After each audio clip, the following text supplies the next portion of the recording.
The Bering Sea does not negotiate. You stand in the soundproof wheelhouse of a 120-foot steel crab vessel, adjusting the brass throttle with one hand. The Bering Sea throws 30-foot waves against the reinforced glass. But inside this elevated cage, the temperature is a perfectly regulated 72 degrees.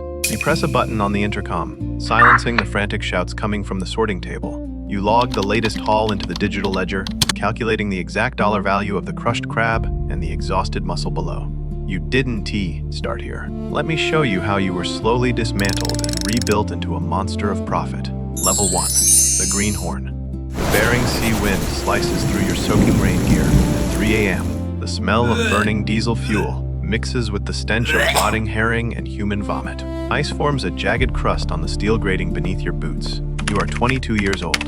Your bank account is overdrawn by $400, and you are fighting for a meager 1.5% crew share, which currently equals exactly $0. You swing a dull, rusted cleaver, chopping frozen blocks of squid.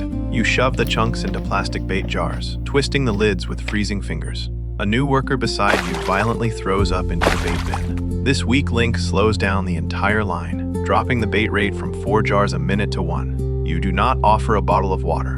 You do not pause. You reach over that hunched, shivering back, grab the stack of empty jars, and pull the resources to your own station. You double your personal output to 8 jars a minute, absorbing the quota. The deck boss screams at the vomiting worker. You wipe a mixture of sea salt and squid blood off your cheek with your sleeve. You grab the next frozen block. Level 2. The bait boy. The hydraulic grinder screams as it pulverizes 100-pound blocks of Pacific cod. The temperature on deck drops to -10 degrees. Slush and fish guts clog the scuppers, creating a knee-deep pool of freezing sludge. You are 24 now, earning a 2.5% share, holding $12,000 in projected earnings. If the boat hits the quota, your job requires loading 50-pound bait bags into the steel pots at a rate of 1 every 90 seconds. A veteran bait loader at the next station works slowly. A rusted hook recently tore open the veteran's left palm. The open wound oozes yellow pus into the salt water. The veteran fumbles a bait box, costing the crew 40 seconds of delay. The boat operates on a strict timetable. 40 seconds means a $200 loss in efficiency. You step directly into the veteran's workspace. You snatch the loading hook out of those infected hands. You take over the station completely, operating both hoppers simultaneously at a 150% speed increase. By dominating the workflow, you render the injured veteran obsolete, guaranteeing a reduction in that worker's final paycheck, while securing a bonus for yourself. You adjust the Velcro strap on your left rubber glove. You kick an empty cardboard fish box into the trash chute. Level 3. The sorter. The metal sorting table vibrates violently under the glare of industrial halogen lights. Thousands of snapping crab claws clatter against the aluminum rails. The wind chill factor hits -20 degrees. You have processed 12,000 pounds of crab in the last 6 hours. You are currently holding a 3% share, tracking towards $25,000. Your task is to measure every crab with a wooden gauge, tossing the illegal females back into the sea and shoving the legal males into the holding tank. A worker across the table is exhausted, repeatedly misjudging the size and tossing legal, profitable crabs overboard. Every discarded legal crab is a $30 loss. You grab a heavy plastic sorting bin and shove it aggressively down the center of the table, cutting off the exhausted worker's access to the main pile.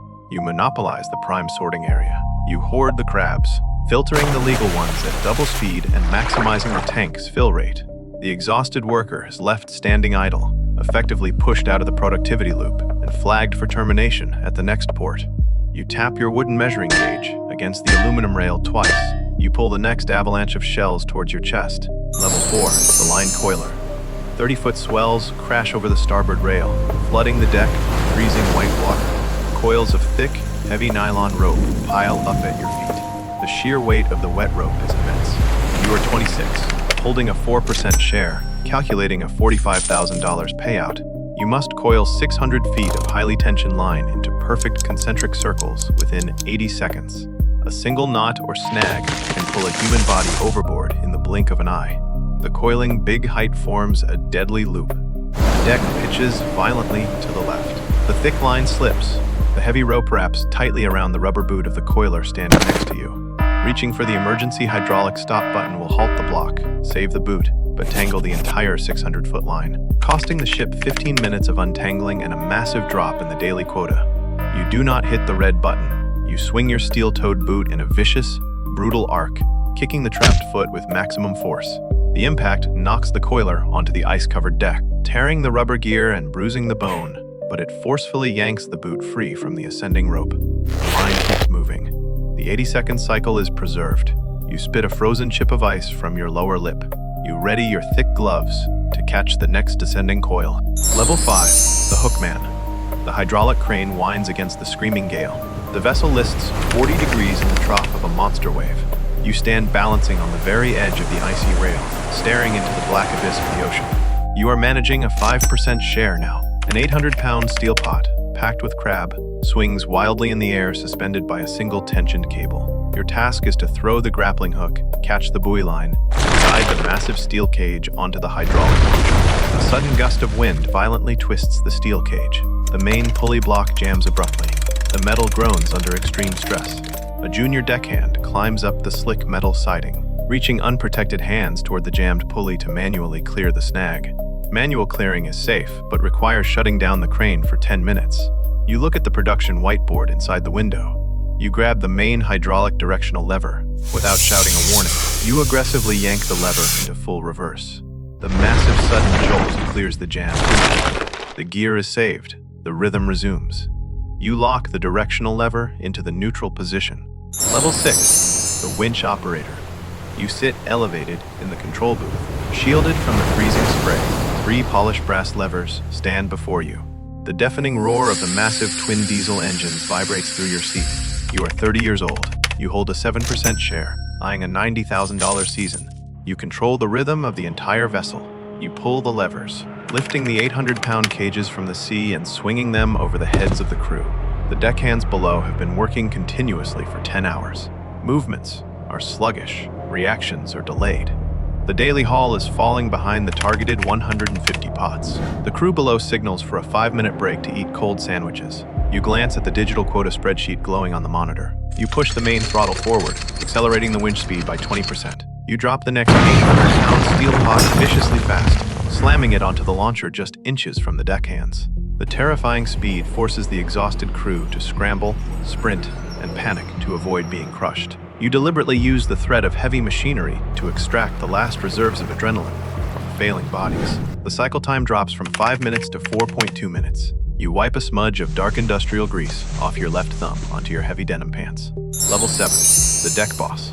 The deck command station is a narrow steel alcove equipped with a waterproof clipboard, a radio earpiece, and a master view of the towering stacks of crab pots. The wind howls at 60 miles per HR. You are now managing a crew of 6. The vessel holds 200,000 pounds of live crab. You take 10% of the crew share, securing $120,000. Your absolute metric is volume per HR. A veteran worker, the exact person who trained you how to tie knots 7 years ago, is suffering from severe back spasms. The veteran's pace is creating a massive bottleneck at the sorting table, dropping efficiency by 18%.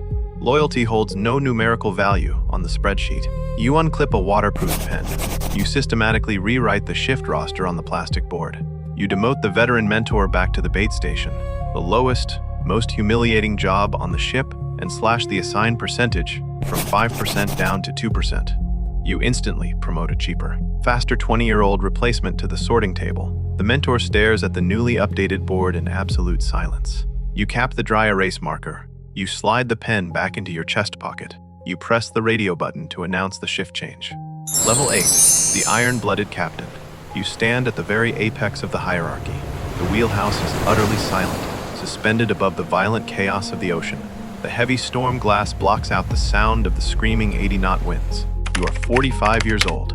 You command a $5 million quota. You will earn $400,000 for 3 months of absolute control. The satellite weather feed updates on the main screen. A Category 4 hurricane force Arctic storm is exactly 12 hours away, tracking straight for the fishing grounds. The crew has worked 30 hours straight.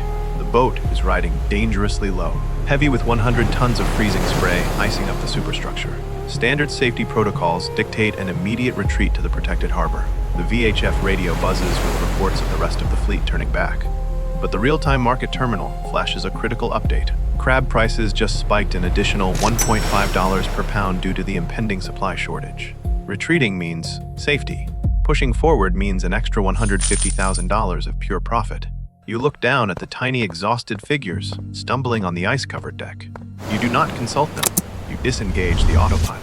You grab the steel steering wheel. You lock the vessels heading aggressively forward, driving the ship and the exhausted meat below directly into the darkest, most violent part of the storm. The crew's groans and complaints flood the radio intercom. You turn the volume dial down to 0. You take a bite of a cold turkey sandwich and stare blankly at the pulsing radar sweep. The cycle. The massive steel vessel docks at Dutch Harbor. The unloading cranes hum. The multi-million-dollar cargo is weighed, calculated, and turned into digital bank transfers. The battered crew members pack their duffel bags, dragging broken bodies down the metal gangway. Some will spend the money on painkillers, others will simply never return. You do not watch the departure. You stand in the wheelhouse, holding a fresh clipboard. A new line of young, eager recruits stands on the dock. The new recruits are staring up at the massive steel hull, hungry for the money, ignorant of the mathematical conversion of flesh into profit. You check the hydraulic pressure gauge. You review the supply manifest for the next trip.